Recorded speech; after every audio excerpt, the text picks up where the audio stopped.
हरिओम. अवधूत चिंतन श्री गुरुदेव दत्त श्री स्वामी समर्थ.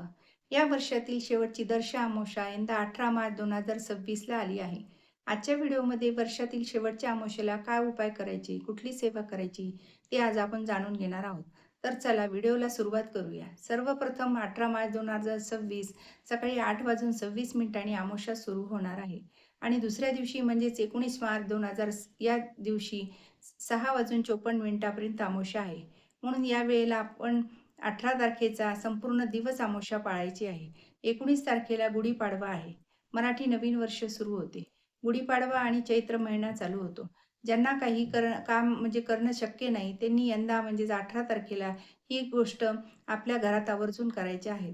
त्यातील सर्वात महत्त्वाचे म्हणजे तुमच्या घरातील साफसफाई. अमावस्येचा हा दिवस लक्ष्मी प्राप्तीचा दिवस मानला गेला आहे. म्हणूनच आपण दिवाळीतील लक्ष्मीपूजन हे अमावस्येच्या दिवशी करतो. पण माता लक्ष्मी आपल्या घरात केव्हा येते?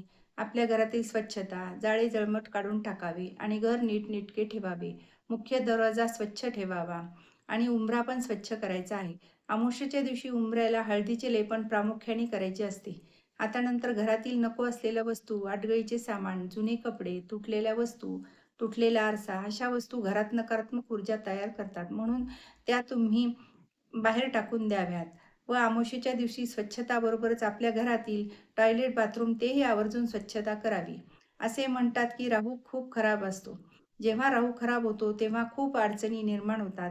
काम होत नाही, अडथळे येतात, संकटे येतात. राहू म्हणजे निगेटिव्हिटी. राहू आपल्या शरीरावर ताबा करत असतो. ही निगेटिव्हिटी सगळ्यात जास्त आपल्या टॉयलेटमधून येते.